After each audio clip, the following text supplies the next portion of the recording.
วิทยุแห่งประเทศไทยจังหวัดแพร่ 91 เมกะเฮิรตซ์ ให้ความรู้คู่ความสุขซื้อประกันภัยไม่ต้องรีบแค่เช็คชัดชัวร์ก็ลดเสี่ยง 1. เช็คใบอนุญาตตัวแทนและนายหน้าผ่านเว็บไซต์คปภ. 2. ชัดอ่านใบเสนอขายและรายละเอียดความคุ้มครองกรมธรรม์ประกันภัยให้ครบถ้วน 3. ชัวร์ช่องทางชำระเบี้ยจ่ายตามที่บริษัทรับรองอย่าลืมเก็บหลักฐานไว้ 3 ขั้นตอนง่ายๆสำหรับการซื้อประกันภัยครั้งต่อไปคนกลางโปร่งใสอุ่นใจได้สิทธิ์ครบสายด่วนคปภ. 1186 Line Official @OIC Connect คปภ.คุ้มครองผู้ทำประกันภัยคุ้มครองคุณกลับเข้ามาแล้วโอ้เดี๋ยวก่อนเปิดให้เลี้ยงขนมหวานเบเกอรี่เครื่องดื่มรสหวานลดน้ำตาลเลี้ยงอาหารทอดลดอาหารที่มีกะทิเลือกใช้น้ำมันที่เหมาะสม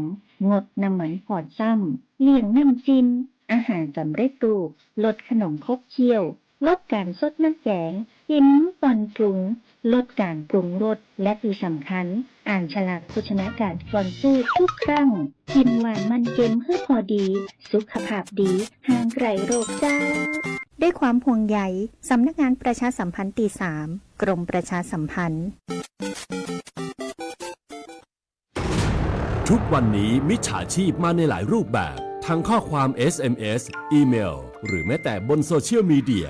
อย่าหลงเชื่ออย่าเผลอกดลิงก์ที่น่าสงสัยเด็ดขาดเพราะอาจทำให้คุณสูญเสียทรัพย์สินได้หากไม่แน่ใจหรือมีข้อสงสัยติดต่อแบงก์ชาติโทร1213แบงก์ชาติห่วงใยเตือนภัยการเงินย้ำอีกครั้งแบงก์ชาติโทร1213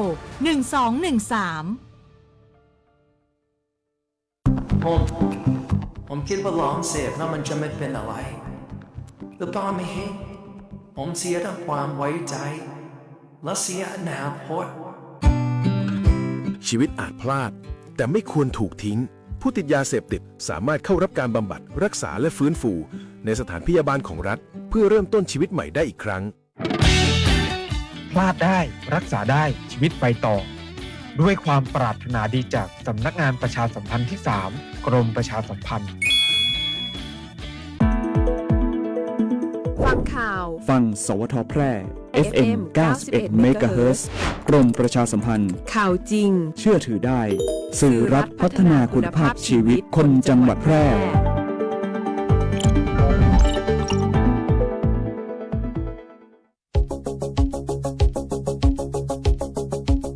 ข่าวสารฉับไวใกล้ตัวบริการทันใจร่วมแรงร่วมใจงานบ้านงานบุญประกวดราคาโปร่งใสและติดตามสภาพอากาศประจำวันโดยทีมข่าวสวทแพร่ FM 91 เมกะเฮิรตซ์ สถานีข่าวดีของประชาชนคนเมืองแพร่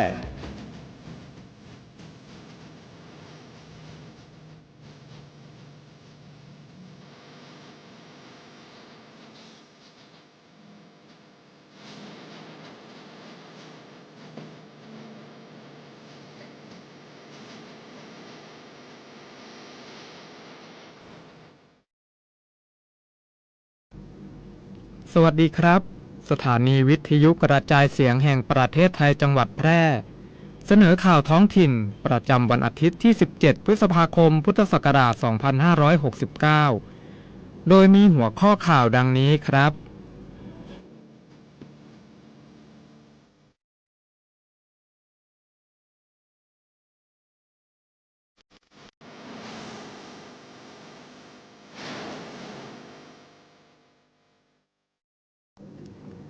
จังหวัดแพร่เดินหน้าเมืองแพร่ปลอดภัยปีที่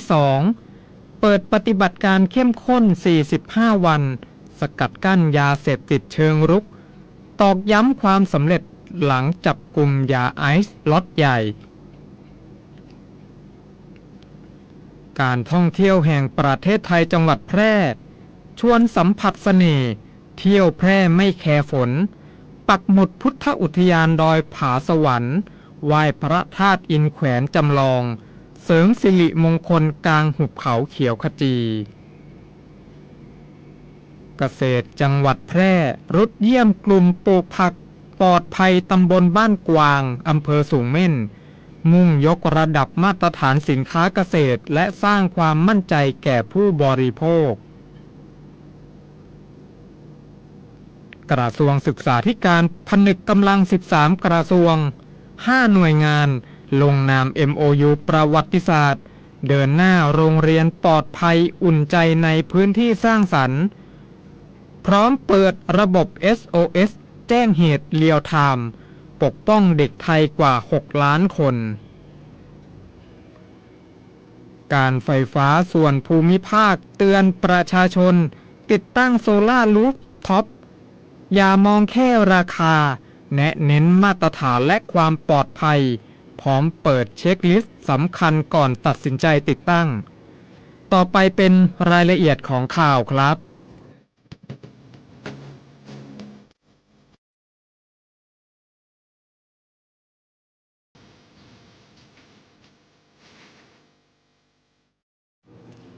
จังหวัดแพร่เดินหน้าเมืองแพร่ปลอดภัยปีที่ 2เปิดปฏิบัติการเข้มข้น45วันสกัดกั้นยาเสพติดเชิงรุกตอกย้ำความสำเร็จหลังจับกุมยาไอซ์ล็อตใหญ่จังหวัดแพร่โดยนายสมชัยเลิศประสิทธิพันธ์ผู้ว่าราชการจังหวัดแพร่เป็นประธานเปิดปฏิบัติการป้องกันและแก้ไขปัญหายาเสพติดอย่างเร่งด่วนภายใต้เป้าหมายขับเคลื่อนจังหวัดสู่การเป็นเมืองแพร่ปลอดภัยปีที่ 2ณห้องประชุมจดหมายเหตุชั้น 2ศาลากลางจังหวัดแพร่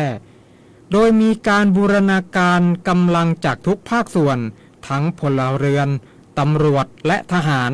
เพื่อยกระดับมาตรการความปลอดภัยและแก้ไขปัญหายาเสพติดให้เห็นผลอย่างเป็นรูปธรรมจังหวัดแพร่ได้กำหนดห่วงเวลาปฏิบัติการพิเศษเป็นเวลา45วันเริ่มตั้งแต่วันที่13พฤษภาคมจนถึงวันที่26มิถุนายน2569เพื่อรุกกวาดล้างและสกัดกั้นเครือข่ายยาเสพติดในทุกมิติโดยเน้นย้ำให้นำโมเดลความสำเร็จจากการปฏิบัติงานที่ผ่านมาปรับใช้โดยเฉพาะการเพิ่มความเข้มงวดณด่านตรวจสำคัญที่เป็นประตูสู่ภาคอื่นๆการขับเคลื่อนในปีที่ 2นี้เป็นการต่อยอดผลงานชิ้นสำคัญของเจ้าหน้าที่ที่จับกุมผู้กระทำผิดในการขนยาเสพติดเข้ามาในพื้นที่จังหวัดแพร่โดยนายสมชัยเลิศประสิทธิพันธ์ผู้ว่าราชการจังหวัดแพร่ระบุว่ารัฐบาลยังคงให้ความสำคัญกับนโยบายปราบปรามยาเสพติดเป็นอันดับต้นๆแม้จะอยู่ในสภาวะที่ประเทศต้องเผชิญกับปัญหาเศรษฐกิจปฏิบัติการในห่วง45วันนี้จะมุ่งเน้นไปที่การเพิ่มความถี่ในการตั้งจุดตรวจจุดสกัดโดยเฉพาะด่านสำคัญที่ต้องมีมาตรการคัดกรองอย่างเข้มข้นการขยายผลทำลายเครือข่ายโดยใช้มาตรการทางกฎหมายและอายัดทรัพย์สินต่อผู้ที่เกี่ยวข้องทุกรายการดึงมวลชนเข้ามามีส่วนร่วมเพื่อสร้างเกราะป้องกันในระดับชุมชนหมู่บ้านและอำเภอทั้งนี้จังหวัดแพร่ขอความร่วมมือพี่น้องประชาชนร่วมเป็นส่วนหนึ่งของปฏิบัติการเมืองแพร่ปลอดภัยหากพบเบาะแสยาเสพติดหรือบุคคลที่มีพฤติกรรมน่าสงสัยสามารถแจ้งข้อมูลได้ที่สายด่วน191หรือ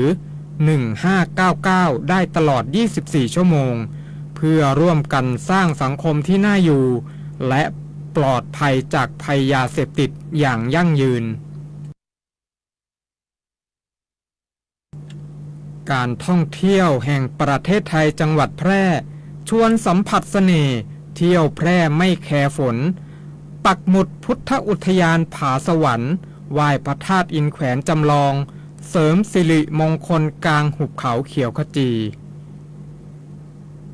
การท่องเที่ยวแห่งประเทศไทยจังหวัดแพร่ชวนเชิญนักท่องเที่ยวร่วมสัมผัสความสงบและพลังศรัทธาท่ามกลางธรรมชาติเขียวขจีในแคมเปญเที่ยวแพร่ไม่แคร์ฝนณพุทธอุทยานดอยผาสวรรค์เฉลิมพระเกียรติร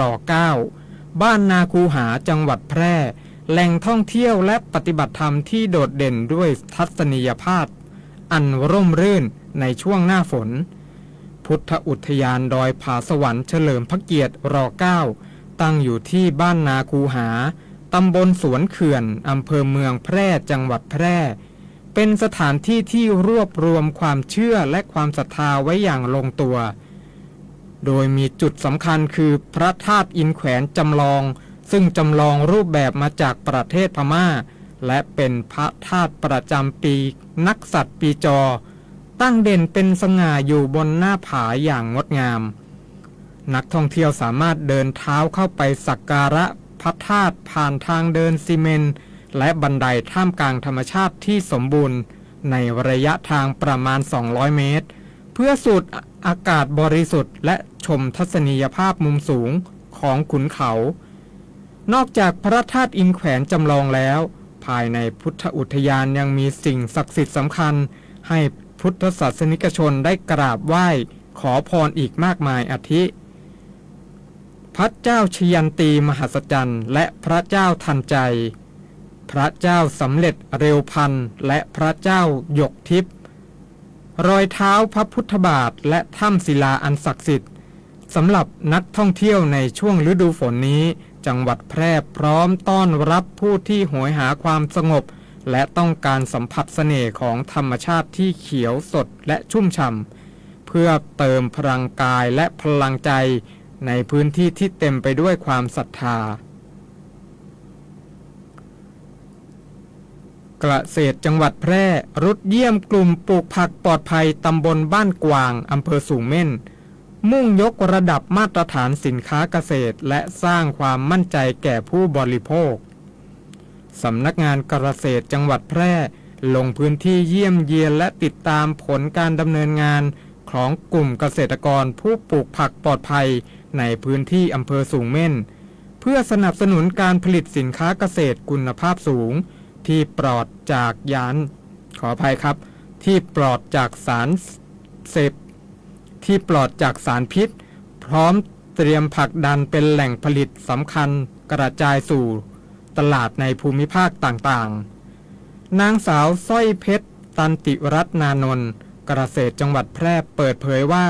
สำนักงานเกษตรจังหวัดแพร่ได้ลงพื้นที่พบปะกลุ่มเกษตรกรตำบลบ้านกวางอำเภอสูงเม่นจังหวัดแพร่เพื่อตรวจเยี่ยมกระบวนการเพาะปลูกผักปลอดภัยซึ่งเป็นหนึ่งในโครงการสำคัญที่เน้นการลดใช้สารเคมีและเพิ่มประสิทธิภาพการผลิตตามมาตรฐานเกษตรปลอดภัยเพื่อสุขอนามัยที่ดีของผู้ผลิตและผู้บริโภคในการลงพื้นที่ครั้งนี้ทางสำนักงานเกษตรจังหวัดแพร่ได้ให้คำแนะนำเพิ่มเติมแก่เกษตรกรในด้านการบริหารจัดการศัตรูพืชด้วยวิธีทางธรรมชาติเพื่อลดต้นทุนและสร้างมาตรฐานผักปลอดภัยที่ตรวจสอบย้อนกลับได้การรวมกลุ่มสร้างความเข้มแข็งเพื่อเพิ่มอำนาจต่อรองในการจำหน่ายผลผลิตสู่ตลาดและห้างสรรพสินค้าการวางแผนการผลิตเพื่อให้มีผลผลิตผักปลอดภัยออกสู่ตลาดอย่างต่อเนื่องตลอดทั้งปีนางสาวสร้อยเพชรระบุว่าการเยี่ยมเยียนในครั้งนี้ไม่เพียงแต่เป็นการสร้างขวัญและกำลังใจให้แก่เกษตรกรแต่ยังเป็นการจัดเก็บข้อมูลเพื่อนำมาพัฒนาต่อยอดเป็นแนวทางในการช่วยเหลือและส่งเสริมอาชีพเกษตรกรรมในพื้นที่ตำบลบ้านกวางให้มีความมั่นคงและยั่งยืนต่อไปกระทรวงศึกษาธิการผนึกกำลัง13กระทรวง5หน่วยงานลงนาม MOU ประวัติศาสตร์เดินหน้าโรงเรียนปลอดภัยอุ่นใจในพื้นที่สร้างสรรค์พร้อมเปิดตัวระบบ SOS แจ้งเหตุเรียลไทม์ปกป้องเด็กไทยกว่า6ล้านคนกระทรวงศึกษาธิการโดยสำนักงานคณะกรรมการการศึกษาขั้นพื้นฐานหรือสพฐจัดกิจกรรมใหญ่ OBEC Safety Talk ณหอประชุมคุรุสภาเพื่อประกาศภารกิจแห่งชาติในการสร้างความปลอดภัยในสถานศึกษาอย่างเป็นรูปธรรมพร้อมเปิดตัวนวัตกรรมระบบรายงานเหตุความไม่ปลอดภัยนะที่ทันสมัยที่สุดเพื่อยกระดับการคุ้มครองและดูแลนักเรียนทั่วประเทศนายประเสริฐจันทระวงศ์ทองรัฐมนตรีว่าการกระทรวงศึกษาธิการเปิดเผยว่ารัฐบาลให้ความสำคัญสูงสุดกับสิทธิ์ของเด็กไทยกว่า6ล้านคน ที่จะต้องได้เรียนรู้อย่างปลอดภัยโดยได้กำหนดเป็นนโยบายหลักข้อที่ 4 ที่ว่าโรงเรียนต้องเป็นพื้นที่ปลอดภัยอย่างแท้จริงเนื่องจากข้อมูลในปีงบประมาณปี 2568 พบว่ามีเหตุการณ์ความไม่ปลอดภัยในสถานศึกษาสูงถึง 3,191 เหตุการณ์พร้อมเพิ่มขึ้นจากปีก่อนถึงร้อยละ 36.46 โดยเฉพาะภัยจากสุขภาวะทางจิตที่พุ่งสูงขึ้นถึงร้อยละ 52.6 ซึ่งเป็นสัญญาณที่ประเทศไม่อาจมองข้ามได้ การลงนามบันทึกข้อตกลงความร่วมมือ MOU ในครั้งนี้เพื่อผนึกกำลังร่วมกันดูแลเด็กไทยในทุกมิติอาทิกระทรวงสาธารณสุขดูแลสุขภาพกายและใจกระทรวงมหาดไทยคุ้มครองทุกพื้นที่กระทรวงยุติธรรมปกป้องสิทธิกระทรวงดิจิทัลสู้ภัยทางไซเบอร์และกระทรวงพัฒนาสังคมและความมั่นคงของมนุษย์ช่วยเหลือเด็กกลุ่มเปราะบางนอกจากนี้สปท.ยังได้เปิดตัวศูนย์พิทักษ์สิทธิความปลอดภัยนักเรียนและระบบ SOS ซึ่งเป็นฐานข้อมูลระดับชาติแบบเรียลไทม์ที่ใช้ระบบ AI เข้ามาช่วยคัดกรองเหตุการณ์โดยมี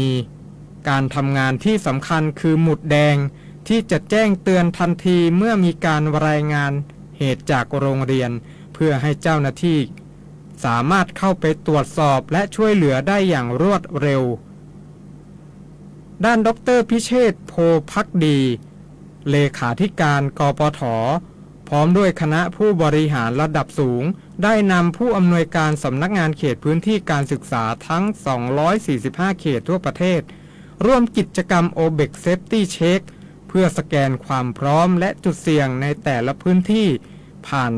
ดัชบอร์ดแบบเรียลไทม์พร้อมทั้งร่วมให้พันธสัญญาว่าจะดำเนินการยกระดับความปลอดภัยในเขตพื้นที่ของตนเองให้เห็นผลชัดเจนความปลอดภัยของเด็กไม่ใช่แค่คำมั่นสัญญาบนกระดาษแต่คือภารกิจที่ต้องลงมือทำทันทีภายใต้หลักการ All for Education เพื่อให้เมล็ดพันธุ์แห่งชาติเติบโตบนแผ่นดินที่ปลอดภัยอย่างยั่งยืน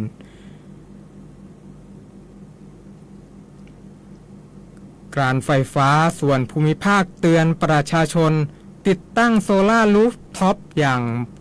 ย่ามองแค่ราคาแนะเน้นมาตรฐานและความปลอดภัยพร้อมเปิดเช็คลิสต์สำคัญก่อนตัดสินใจในการติดตั้งการไฟฟ้าส่วนภูมิภาคหรือ PEA แนะนำประชาชนที่สนใจติดตั้งระบบผลิตไฟฟ้าพลังงานแสงอาทิตย์บนหลังคาหรือโซล่ารูฟท็อปให้ความสำคัญกับมาตรฐานและความปลอดภัยของระบบมากกว่าปัจจัยด้านราคาเพื่อป้องกันความเสี่ยงและมั่นใจในประสิทธิภาพการใช้งานในระยะยาวการไฟฟ้าส่วนภูมิภาคระบุว่าปัจจุบันความนิยมในการติดตั้งโซล่ารูฟท็อปเพื่อลดภาระค่าใช้จ่ายมีเพิ่มมากขึ้นจึงขอแนะนำให้ผู้บริโภคตรวจสอบข้อมูลอย่างรอบคอบก่อนการตัดสินใจโดยควรให้ความสำคัญกับการออกแบบระบบที่ได้มาตรฐานและการเลือกใช้อุปกรณ์ผ่านการรับรองสำหรับแนวทางสำคัญที่ประชาชนควรตรวจสอบก่อนการติดตั้งมีดังนี้ 1. อุปกรณ์ที่ต้องได้มาตรฐานอุปกรณ์สำคัญอาทิแผงโซลาร์เซลล์สายไฟหัวต่อสายไฟฟ้าและอุปกรณ์ป้องกันไฟฟ้าต้องได้รับใบรับรองมาตรฐาน 2. อินเวอร์เตอร์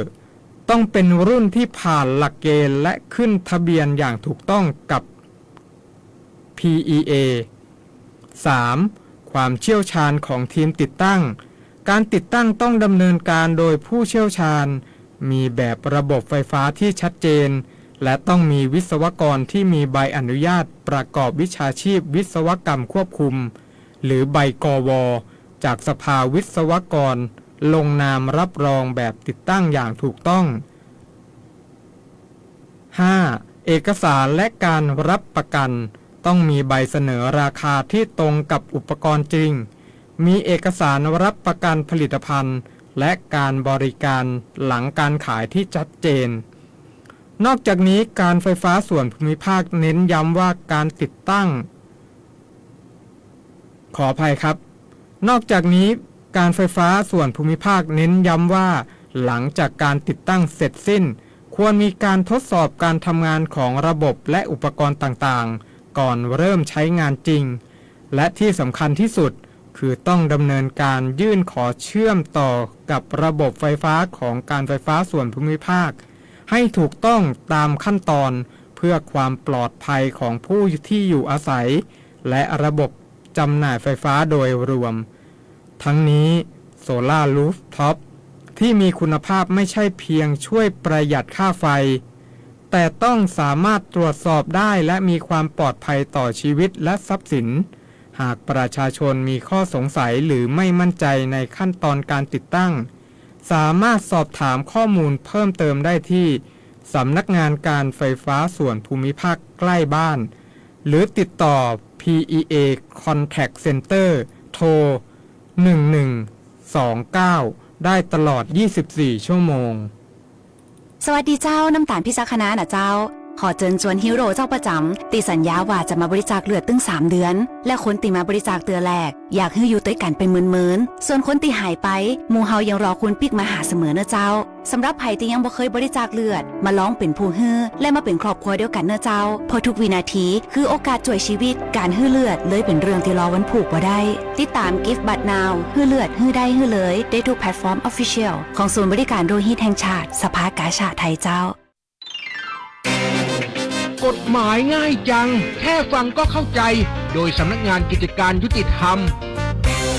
ตอนอาคารที่ตั้งตรวจสอบพ่อคะไงจ๊ะดูตึกตรงข้ามเราสิสูงตั้ง15 ชั้นหรือว่าตึกมันดูเอียงเหมือนจะล้มเลยอะไม่ล้มหรอกลูกตึกสูงขนาดนี้เนี่ยต้องผ่านการตรวจสอบก่อนใช้งานและที่เห็นว่าตึกเอียงเนี่ยมันเป็นดีไซน์ของตึกเขานะจ๊ะที่เขาตั้งใจออกแบบมาให้เป็นตึกเอียงก็เหมือนกับหอเอ็นเมืองปีซ่าประเทศอิตาลีไงล่ะลูกแล้วอาคารแบบไหนต้องมีการตรวจสอบก่อนใช้งานบ้างคะตามกฎหมายควบคุมอาคารกำหนดอาคารไว้9ประเภทที่จำเป็นต้องตรวจสอบค่ะนั่นก็คือ 1. อาคารสูงตั้งแต่23 เมตรขึ้นไป 2. อาคารขนาดใหญ่พิเศษที่มีพื้นที่ตั้งแต่ 10,000 ตารางเมตรขึ้นไป 3. อาคารชุมนุมคนที่สามารถบรรจุคนได้ตั้งแต่500 คนขึ้นไปหรือมีพื้นที่ตั้งแต่ 1,000 ตารางเมตรขึ้นไป 4. โรงหนัง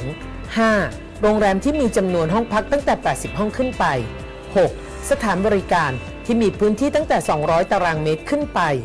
7. อาคารชุดหรืออาคารอยู่อาศัยรวมมีพื้นที่ตั้งแต่ 2,000 ตารางเมตรขึ้นไป 8. อาคารโรงงานมีความสูงมากกว่า1ชั้นและมีพื้นที่ใช้สอยตั้งแต่ 5,000 ตารางเมตรขึ้นไป 9. ป้ายหรือสิ่งที่สร้างขึ้นสำหรับติดหรือตั้งป้ายมีความสูงจากพื้นดินตั้งแต่15 เมตรขึ้นไปหรือมีพื้นที่50 ตารางเมตรขึ้นไปและป้ายที่ติดหรือตั้งอยู่บนหลังคาหรือดาดฟ้าอาคารหรือส่วนใดส่วนหนึ่งของอาคารที่มีพื้นที่ตั้งแต่25 ตารางเมตรขึ้นไปค่ะอ๋อแบบนี้ก็ต้องตรวจสอบแทบจะทุกตึกที่สร้างกันเลยเนาะพ่อเนาะใช่จ้ะสมัยนี้พวกอาคารสร้างใหม่สูงกันทั้งนั้นยังไงก็ต้องผ่านการตรวจสอบนะลูก หากสงสัยเรื่องกฎหมายหรือได้รับความไม่เป็นธรรมติดต่อสำนักงานยุติธรรมจังหวัดทั่วประเทศหรือโทรสายด่วนยุติธรรม1111กด77นะ จะบอกให้ติดตามพยากรณ์อากาศประจำวันจากสถานีอุตุนิยมวิทยาแพร่วันอาทิตย์ที่17พฤษภาคมพุทธศักราช2569ประเทศไทยยังคงมีฝนตกต่อเนื่องและมีฝนตกหนักบางแห่งโดยมีฝนตกหนักมากบางพื้นที่ทางภาคใต้ฝั่งตะวันตกเนื่องจากมรสุมตะวันตกเฉียงใต้ที่พัดปกคลุมทะเลอันดามันตอนบนและประเทศไทยมีกำลังค่อนข้างแรงขอให้ประชาชนระวังอันตรายจากฝนตกหนักถึงหนักมากและฝนที่ตกสะสมซึ่งอาจทำให้เกิดน้ำท่วมฉับพลันและน้ำป่าไหลหลากโดยเฉพาะพื้นที่ลาดเชิงเขาใกล้ทางน้ำไหลผ่านและพื้นที่ลุ่ม รวมทั้งดูแลรักษาสุขภาพในช่วงที่สภาพอากาศเปลี่ยนแปลงไว้ด้วยสำหรับคลื่นลมบริเวณทะเลอันดามันมีกำลังค่อนข้างแรงโดยมีคลื่นสูง 2-3 เมตรบริเวณที่มีฝนฟ้าคะนองคลื่นสูงมากกว่า 3 เมตรส่วนทะเลอันดามันตอนล่างและอ่าวไทยตอนบนมีคลื่นสูง 1-2 เมตรบริเวณที่มีฝนฟ้าคะนองคลื่นสูงมากกว่า 2 เมตรขอให้ชาวเรือในบริเวณดังกล่าวเดินเรือด้วยความระมัดระวังและหลีกเลี่ยงการเดินเรือในบริเวณที่มีฝนฟ้าคะนองส่วนเรือเล็กบริเวณทะเลอันดามันตอนบนควรงดออกจากฝั่งพยากรณ์อากาศบริเวณภาคเหนือมีฝนฟ้าคะนอง40%ของพื้นที่และมีฝนตกหนักบางแห่งบริเวณจังหวัดตากเพชรบูรณ์กำแพงเพชรและพิษณุโลกอุณหภูมิต่ำสุด23-26 องศาเซลเซียสอุณหภูมิสูงสุด34-37 องศาเซลเซียสลมตะวันตกเฉียงใต้ความเร็ว 10-20 กิโลเมตรต่อชั่วโมงพยากรณ์อากาศบริเวณจังหวัดแพร่มีฝนฟ้าคะนอง40%ของพื้นที่ทัศนวิสัย 2-8 กิโลเมตรลมตะวันตกเฉียงใต้ความเร็ว 10-20 กิโลเมตรต่อชั่วโมงคาดว่าอุณหภูมิสูงสุดบ่ายวันนี้ประมาณ35 องศาเซลเซียสคาดว่าอุณหภูมิต่ำสุดเช้าพรุ่งนี้ประมาณ26 องศาเซลเซียสวันนี้ดวงอาทิตย์ตกเวลา 18:46 นาทีวันพรุ่งนี้ดวงอาทิตย์ขึ้นเวลา 5:45 นาทีจบการเสนอข่าวท้องถิ่นรู้ค่าทุกหยดลดใช้พลังงานชาติไทยเดินหน้าอย่างมั่นคงพรชัยเอี่ยมนุ้ยอ่าน